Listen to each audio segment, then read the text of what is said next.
Welcome to Books in the Freezer, a podcast dedicated to the deliciously disturbing world of horror fiction. I'm your host, Stephanie, and today I'm joined by author Briana Morgan to talk about books that read like found footage. So, Briana, welcome to the show. Thank you for having me. I am excited you're here. This has been a topic I've been wanting to do. I think both of us are big fans of the genre Yes, yes.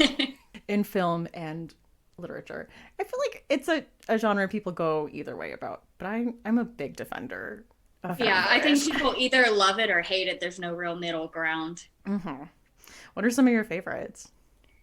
Film wise, I'm going to say As Above, So Below, which by itself is a divisive film. A lot of people who like found footage hate that film. So I don't know what that's about. I like The Taking of Deborah Logan. Oh my gosh, I yes. like Wreck. I like, there's this Japanese film called Noroi. Mm-hmm. Very, very good. It's on Shudder. Those are my top. Yeah, another one that was divisive. I really liked Paranormal Activity. Listen, I don't know if it's because like I was raised religious, and like when I watched it, I was like in the midst of that, so it was like more terrifying. Okay, yeah, I liked it too, and I showed it to my partner, and he was like, "This isn't good," and I'm like, "What? What are you talking about?" I wonder if you need that. You need like that little bit of religious like guilt to enjoy, to like really be scared by it. I really like Creep, but it is like such an uncomfortable viewing experience that I'm like, it's not something I just want to watch for the fun of it. Yeah, I've seen it twice, and every time, I mean, the second time I watched it, I was like, I don't know if I really want to do this again. Like, why do I do this to myself? Lake Mungo is good if you want to cry. If you just want to be sad. That's the only reason it's not one of my favorites is because it's so sad. Yes. Oh, Host. Oh God, Host is so good. Yeah, I feel like I went into Host with really low expectations, like, and I was like, this is really good. They have some really good, like, genuine jump scares. They did. I feel like, I feel like the characterization was really good. I feel like it's only a little over an hour. It's a very short movie, and we get a good sense of who everyone is and the modern touches. Like, I mean, the filter thing was terrifying. It made me never want to use a filter again. So good. So anyway, I was going to say, what do you think works about this type of storytelling? So, found footage, I think, people hate it because some people hate it because they think, film can only be art and it has to be polished and all of this. But I think what appeals to people and what appeals to me about found footage is the fact that it feels real because real life is messy. And when people tell stories, they're kind of all over the place and things are skewed from their perspective and whatnot. It feels more true to life. I would agree with that.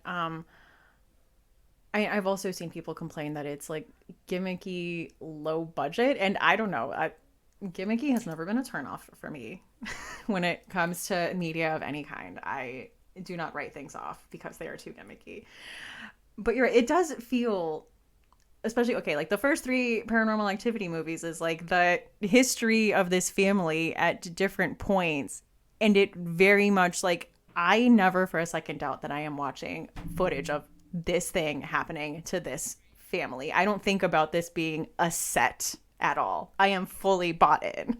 Fully bought into this. But I was thinking there is a few ways found footage looks in books. Yes. So I was going to say one of them, I think the one people think the most is straight epistolary. Mm-hmm. Yeah. Like Dracula and all of Mm-hmm. those. Yeah, like documents, you're reading transcripts. I think another one is books that are in documentary style or about documentaries. Right. Yeah. And then the other one that I've seen that I'm including, these are basically like the three that I'm including, is what I'm outlining. The last one is books that are about a piece of found footage. Like the books themselves are not written in epistolary, they're written, straightforward, but they are essentially about a piece of found footage. Kind of meta fiction in a way. Yes. Are yours like that? Mine are more found documents and like journal entries, more epistolary, but House of Leaves is kind of a little bit of both because it's got Yeah. the excerpts, but then it also has, they talk about the books about the house and things like that. So it's very it's very self-referential. I didn't mention House of Leaves in my top 3 because everybody always goes to that one.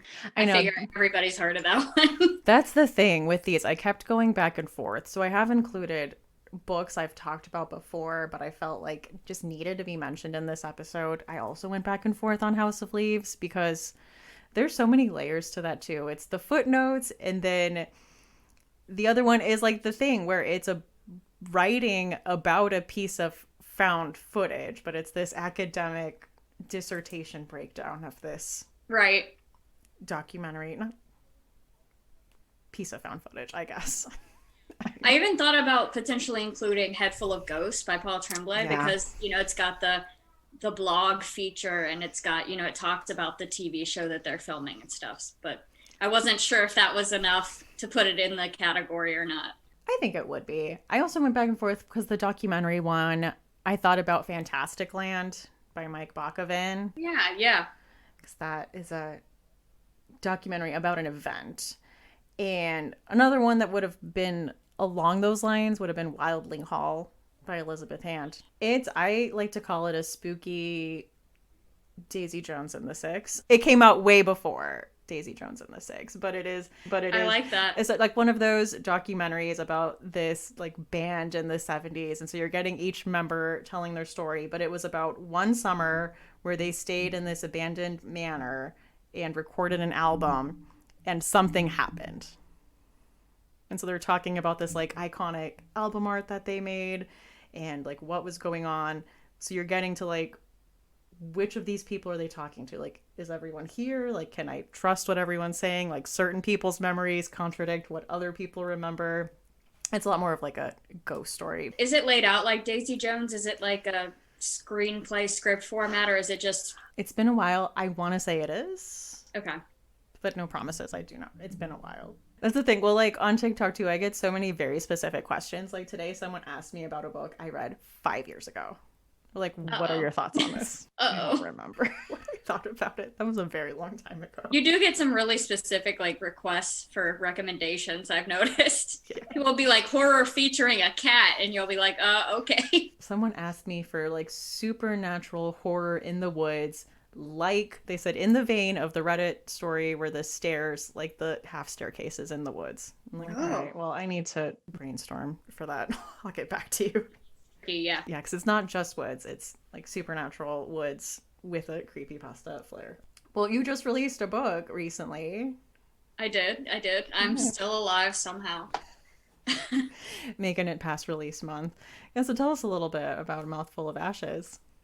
So Mouthful of Ashes is the best way I have to describe it. It's my love letter to the Lost Boys and to the kind of 80s nostalgic feeling horror, especially vampire horror, because that's what I grew up on. That's what I grew up loving. And it features a cast of, I think they're all queer. I'm not entirely sure. You think I would remember that, but it's got a lot of queer representation. There's grief, there's loss, there's flawed characters just making a mess of their lives. It's kind of all over the place. I love it. So it's a vampire story.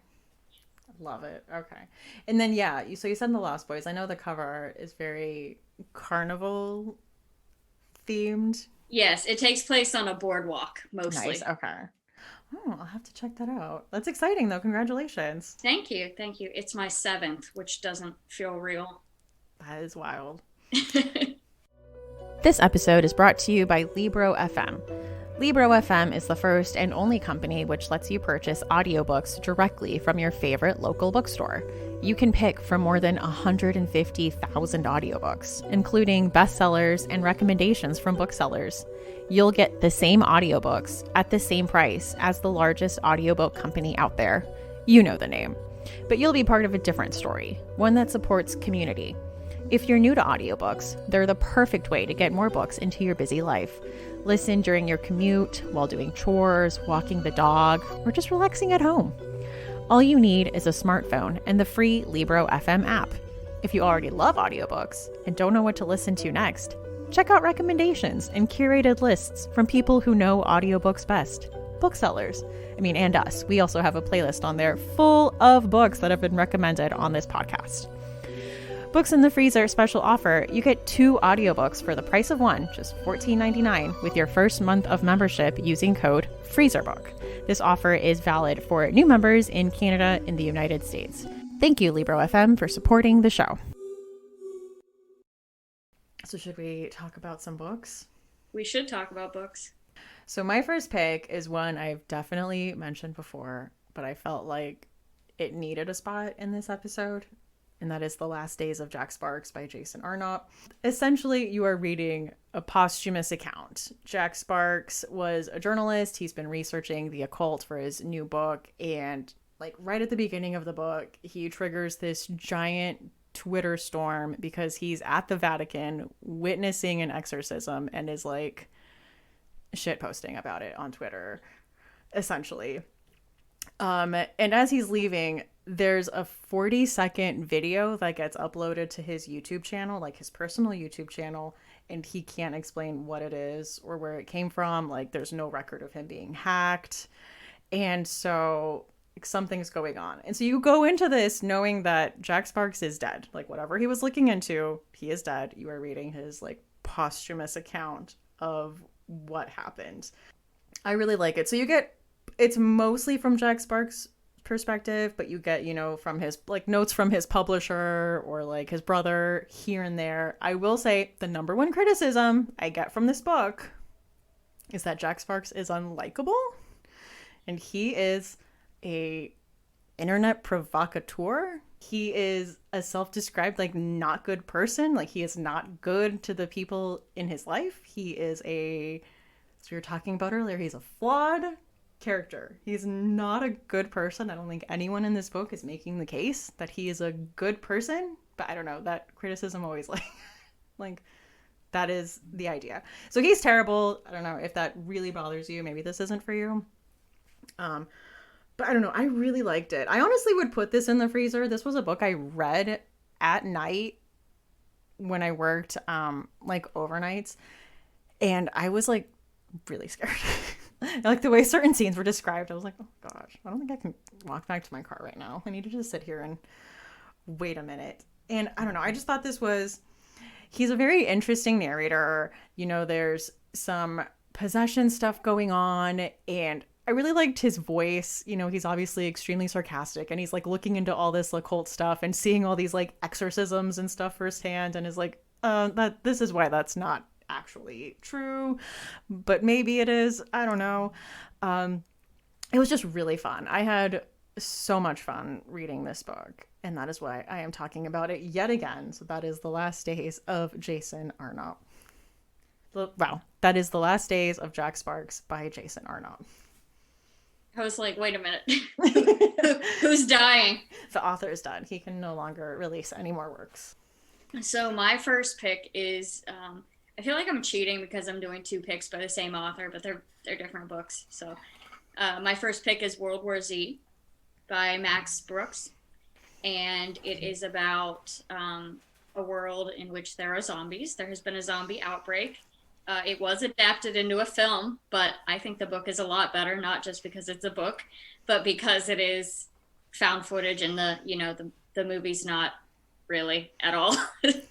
So in the book, it tells a lot of, you know, how people have adapted in the face of this outbreak and things they're trying to do to just keep on living in this different world. And it's told through journal entries. So it falls more in the epistolary category. That's what I've been meaning to read. And so many people have said it's a really good audiobook too. It's got a full cast narration thing going on, which I'm always a sucker for. But you're right. The movie isn't even close to anything found footage. We are just following Brad Pitt. It's very strange. And Brad Pitt doesn't even look, I mean, of course, he doesn't even look like the main guy in the book. So it's like, why did we even do this? Because it's Brad Pitt. Because that's why. Pitt. Yeah. But that's a really good book. I haven't read it. I mean, I read it when it came out, and I haven't looked at it since. So it has been a while. But I remember really liking that one. And I'm typically not a zombie person. So that, I feel like that lends some credit to it. It does, because I am also in the not a big zombie person camp, but a lot of people have recommended it to me. I own it. It's on my shelf. It is one I always like say I'm going to read. So this Yeah. is another tally in the you need to read this Yeah, book. I highly recommend it. I've been wanting to reread it because I read Devolution, which I'm also going to be talking about. And I was like, oh, maybe I should revisit World War Z. Oh, what is the scariness rating on that? So zombies don't really do it for me, but there's something about end of the world stories that really get to me just in general. Like, it doesn't matter if it's post apocalypse after a storm or a zombie attack or what, it always just like creeps me out. So I wouldn't put the book in the freezer, but I would maybe like not read it right at bedtime. That was World War Z by Max Brooks. The next book I'm talking about is a YA book. It is The Dead House by Don Kurtagich, and I'm going to read the synopsis because, as I was telling Brianna earlier, it's been a long time since I read this book. So I remember a bit from it, but I think, like, accurately describing it, I'm not fully confident in that ability. So here's the Goodreads synopsis so that I don't mess anything up. It's 25 years ago, Elmbridge High burned down. 3 people were killed, and one pupil, Carly Johnson, disappeared. Now, a diary has been found in the ruins of the school. The diary belongs to Caitlin Johnson, Carly's identical twin sister. But Carly didn't have a twin. Reopened police records, psychiatric reports, transcripts of video footage, and fragments of a diary reveal a web of deceit and intrigue, violence and murder, raising a lot more questions than it answers. Who was Caitlin, and why did she only appear at night? Did she really exist, or was she a figment of a disturbed mind? What were the illicit rituals taking place at school? And just what did happen at Elmbridge in the events leading up to the Johnson? So this is another one that's written in a found footage format. So with Jack Sparks, we get long stretches where it's his writing, explaining what is happening from his point of view. This is a lot more where we're getting, here is this record of a psychiatric visit. Here is this police report. Here is this. This is a lot more put together in that way. Also, this was a really good audiobook for that reason. There was a really high production value. There was, multiple narrators, and for like police interrogations, you get the audio of like people coming in and out and sitting down and setting coffee down. Like, it's very well done. I remember really, really liking this. And this is one that I thought of immediately when we were talking about found footage. I'm like, this is, I think, one of the ones that I've read that is the closest, I would say, to the experience of watching a found footage movie in the way that it's laid out and told, and in a way that is effective. So from what I remember, I did remember it was a fridge book for me, like between room temperature and fridge. But I really liked it. I really enjoy Dawn Kurtagich as an author. I've definitely read a few books by her, and I've always been pretty impressed. So that is The Dead House by Dawn Kurtagich. It's really good. I'm trying to think of the other ones, like, and the trees crept in, and then I haven't read her newest, like, duology, I want to say. Yeah. Does she just write YA? From what I've seen. I mean, I don't have a problem with it. I was just curious. Yeah. I mean, isn't the Livingston Girls YA? Yeah. Yeah. So my next one is also by Max Brooks. It is Devolution, and it's kind of a similar idea as World War Z, except it's not zombies. It's these people living in an intentional community. I don't want to say commune, but it's an intentional community. And they start having some weird issues with, they're seeing things in the woods, food's disappearing, windows are ending up broken and things like that. And there's rumors that there's something out in the woods, something that's like a Bigfoot situation. It's not quite that simple. There's a little more nuance to it, but like that's as much as I can say without spoiling toward the end. And you get at the beginning of it, before you get into the journal entries, there's like a typed like report basically summarizing like, this was found at the scene. None of these people survived. This is all we have. Just good luck, basically. So it's pretty good. It got to me a lot more than the zombie one, just because Really? Things in the woods. I don't know. And the way it was describing some of the scenes, I was just like, I don't know. So this one's a freezer book for me. I also read it very late at night. Um, and I would have to like, I'd read it and then I would turn back to like a nonfiction book right before bed. So I had like a little padding in there so I wouldn't just go to sleep right afterward. So I've read this one and I really liked it. And I will say, a really good audiobook. It's got the multiple narrators and the main character, like the one whose journal entries we're reading, is voiced by Judy Greer. Oh, that's perfect. I thought this was scary because the, what did you call it, intentional community is supposed to be this like row of houses that are all like self-sustaining, like they're like solar powered, like they're, really out in the middle of nowhere, and essentially it's like this really high-tech, really expensive off the grid community.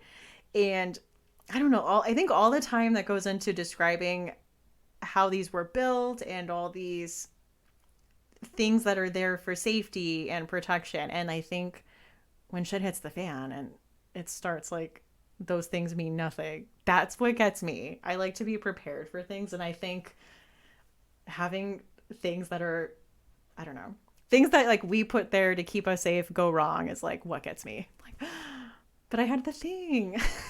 Yeah, and I think with this one too, it's, it feels a lot more isolated, I would say, than World Mm-hmm. War Z does, because World War Z, they're going into cities and whatnot, and this is just this one little community, and they're cut off pretty much from everyone else. So it's like when shit starts going south, you really feel that sense of like claustrophobia, and you know, this is it. Yes. Yeah, the scale was totally different because World War Z is the world and this is here is these five houses. And then I also really liked the suburban drama Yes, inside of I it. always love that. It's like it felt like a domestic thriller in some parts, and that's I really like domestic thrillers, so I appreciated that. Yeah, so that was a really good one. I second that one. Yeah, so that's Devolution by Max Brooks. All right. Well, my final pick is a book that came out recently. It's Scan Lines by Todd Kiesling. And I will say trigger warning for suicide, like big giant. So this book is about the Bud Dwyer video, but it's a fictionalized version. So it is, in this case, in 1987, Congressman Benjamin Hardy III died by suicide on live television amidst accusations of political corruption. Years later, rumors of a recording surface among VHS trading groups and urban legend chat rooms. Dubbed the Duncan tape after the deceased cameraman who attempted to sell the video, rumors allege that anyone who watches the tape is driven to suicide. Or so the story goes. In truth, no one has seen the supposed tape, presumably because it doesn't exist. It's a ghost story perpetuated on forums and chat rooms. For Robbie and his friends, an urban legend is the last thing on her mind when a boring Friday night presents a chance to download porn. But the short clip they watch turns out to be something much more graphic and disturbing. And in the coming days, they'll learn even the most outlandish urban legends possess a shred of truth. Have you read this one? Yeah, I have. I this one, it's funny. I remember exactly what I was doing when I read this. It was one of those books. I was eating, and I remember like I was about halfway through, and I just like put the food to the side, and I was like, I can't do it. I can't eat while reading this. And then I finished it, and I still didn't eat because I was just ugh. It's so good, but it's so gross and just really uncomfortable. It is gross and it is also really sad. I think if you like melancholy, I even hesitate to call this a coming of age story, but it is a coming of age story. I would say something tonally similar to like the Rust Maidens in a Yeah, way. it's more loss of innocence than coming of Yes. age. Yes, you're right. Yeah. Ugh. Ah, It's rough. It's a hard read. It's not something you read and then you just go about your day like nothing happened. It's definitely something that's like, you read it and you sit and you think about it and you feel it for the rest of the day. yeah, well, I mean, yeah, you're following this friend group and this essential like the ring type curse is being passed around. It is not written in an epistolary style. Like it's written, a very straightforward. We're following a first person narrator and they go back and forth talking about, you know, in the 80s when they found this video, what happened, and fast forwarding to now and what his day to day looks like now and how this tape has affected his life, how it has affected all his friends' lives. And it is a really short book. Like, I read this in one day. I was not expecting to read it that fast, but it is just like one of those types of stories. So yeah, this is definitely gory. Like, I know I'm really emphasizing the sad. Like, it is very sad, but it is also, as we were saying earlier, gross. I would say the curse that this tape brings. And you get attached to these characters, and then when things happen to them, you're like, oh no. Yeah, That's a lot. I would say fridge, but maybe honestly, sadness rating, I would say freezer. It made me really sad. Yeah, I feel like, I mean, it did scare me in a way, but it was like more existential dread scary. Yes. So, not quite a freezer book for me, but it just not a great time. Not a great time in general. If you like books that are short, interesting reads about urban legends that are a bit on the dark side and that are, I mean, in this case, it feels real because Todd Kiesling, like in the back, talks about how this is like actually happened. Like, he and his friends were downloading porn on the internet, and you like didn't know what you would get back then. And they watched the Bud Dwyer suicide, and it was like, oh, what did we just watch? And so this book came from that, and so that's why it feels so real and earnest. But I really, really liked it. That was Scanlines by Todd Kiesling. Oh man, now I'm thinking about it and it's making me sad. Our energy, the rest of this episode is gonna be like, so what have you been enjoying in It's horror? gonna be really, really low.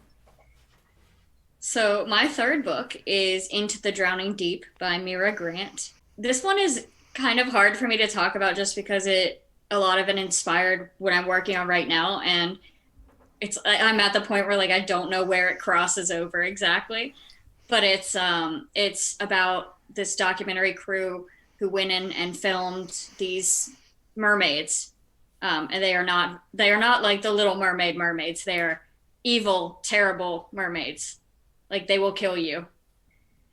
And I listened to the audiobook, and it's a very good audiobook, but I listened to it while I was driving, and I remember thinking, if I wasn't in a car right now, I think I would be screaming because it was just the writing style. It's so atmospheric and so like heavy.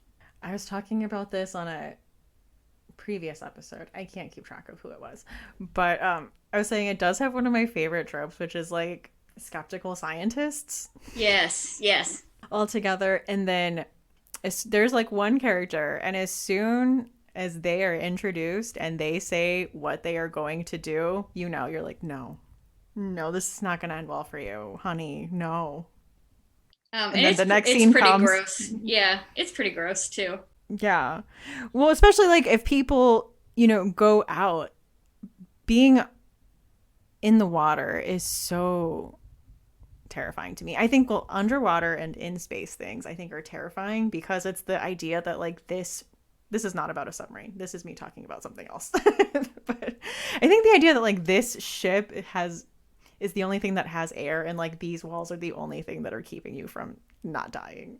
Mm-hmm. And you don't really know what's out there. Yes. It's so much. I love this book. This is like one of my favorite horror books ever. It's so good. I mean, I love it. I heard that there was going to be a film adaptation, but I don't know if that's actually happening. It could just be a rumor because I can't even tell you where I heard it. I feel like I heard it on like TikTok, which, You know what? Now that you're saying something, I think I did hear that there was talk of it being like a sci-fi channel movie. Yeah. Well, it also has the prequel. So like this book is going back to where the prequel is about a documentary crew that goes out looking for mermaids and they all disappear. And so this is like years later, they're going out to figure out what happened, essentially. But both are really good. I am wary of it getting turned into a movie just because I fear they wouldn't do the found footage thing, and I don't know, it just wouldn't feel the same. Yeah. Also, there is like the mermaids are such a big part of it, and creature design, I think, is something that is very make or break in movies. And I think it's most effective when you hardly see them or it's like a tiny reveal at the end, I think is when they're most effective. Yeah, And but that mermaids wouldn't are, work yeah. for this one because they're so central. Yeah, they're a big part of it. And it's a lot of money. It's a lot of money to go to. Yeah, a lot of CGI and, blending things. So maybe in my like big budget wish list, this comes to screen, but it would be very hard to do. But yeah, love it. Don't want to be a downer. Yeah, that's Into the Drowning Deep by Mira Grant. Uh, Such a good one. Yeah, I love stories that are told in this format. Hmm. Or that a night film is another one. That's about a director. I have that one on my shelf. I haven't read it. That's very hit or miss. Like I have very close friends of mine that absolutely despise it. Um, but I really liked it. And it has the House of Leaves mixed media thing where there's like Wikipedia pages and like pictures and all this stuff. And I think it's just interesting because it's about this enigmatic director who has this cult following and there's just like weird showings of his movies in random tunnels and you just like have to know and it's like a fun little culture. Yeah, I like that. I might bump that one up on my list. I think it's a fun one. So that has been found footage horror books. So something I like to ask everyone that comes on the show is for a chilling obsession or something that they've been enjoying in horror recently. So I feel like a lot of people would say this one right now, but Midnight Mass. Mm-hmm. I'm only on maybe the third episode, but I love Mike Flanagan. I love everything he does. I loved Haunting of Hill House. So I'm very excited to get into it and see how, like I said, I haven't finished it. So I don't know if it all wraps up well, but I am hoping that it does, or that I at least have fun along the way, if nothing else. You will have feelings. Um, and you are in for a lot because I think a lot drops in the next two episodes for you. Probably. I thought it was longer. It's only like 7 episodes, which means Yeah. it's got to be coming in hard and fast soon. Mm-hmm. Yeah, I really liked it. I am also love Mike Flanagan. I think Haunting of Hill House is still my top because adult sibling stories are just like It was so my good. favorite thing The ever. family, the Yeah. family tension. Yeah, I didn't finish Bly Manor, so I feel kind of bad, but I was like, I feel like it's just gonna be sad. So I just skipped it. The rest of it. I watched about half. Mike Flanagan's shows are a little on the sad side. Just a little bit, yeah. That's a good one. Yeah, I finished that I think a few days ago, but I think when you have like especially coming into it with a religious background, there's a lot. I think it just I think I read an article where he was talking about growing up Catholic and putting a lot of that into this and I'm like, yeah, all of us with religious trauma are watching this and having feelings. Yeah, I was trying to explain it to my partner because he didn't grow up religious and I very much grew up religious. And I'm like, this just, I don't know, it'll hit you differently if you have been through this. Like I grew up, it was Protestant, I wasn't Catholic, but it's still like, I'm like, oh, I know these people. I know these people. Just so funny because growing up, I had a few friends who had secular upbringings, and it was such a foreign concept to me. Like I could not wrap my head around it. I'm like what do Yeah. you do? You don't do you just start eating? You don't say grace? What do you do on Sunday? Like, what do you, You just sleep in on a Sunday? but yeah, I'm really enjoying that. And it is available on Netflix. Mm-hmm. That is a good one. Another thing we like to ask our guests on the show is for a final girl song. So we have a Spotify playlist going where every guest has contributed a song. So Brianna, what is your final girl anthem? Mine would be Good Girls by Churches. Okay. What are the vibes? It's like fuck the patriarchy situation. Yeah, you're just like, yeah, yeah. It's like when, the montage when the girl's like cutting her hair and, Nice. all that. I Love that. I do love like listening to the playlist and I'm like, oh yeah, this is like she's arming herself. Like she's stumbled across a garden shed and you just see like close-ups of her like grabbing garden shears, getting ready. Just love it. And there's a really good lyric from that song. Like I've talked about getting tattooed on me before, and it's I cut my teeth on weaker men. Oh, I It's love that. so good. It's so good. But yeah, that's my final girl song. Nice. Well, I will be adding that to the playlist. And well, thank you so much for coming on and talking to me about this. This is an episode I've been wanting to do forever, so I'm so glad you were able to come on and talk to me. Yeah, thank you so much for having me. It's been a lot of fun. Where can people find you online? I'm everywhere. I am on TikTok as Briana Morgan Books, Twitter as Brie Morgan Books, and Instagram as Briana Morgan Books. My books are available on Amazon, and my author website is brianamorganbooks.com. You're everywhere. I'm everywhere. All the places. So yeah, be sure to check out A Mouthful of Ashes. We will put that in the show notes along with all of the books that were mentioned. And thank you again for coming on and talking to me. Thank you. Books in the Freezer is a bi-weekly podcast. We post episodes every other Tuesday. You can find us on Twitter at BooksFreezerPod, on Instagram, and I'm on TikTok at Books in the Freezer. You can send us an email at booksinthefreezer@gmail.com.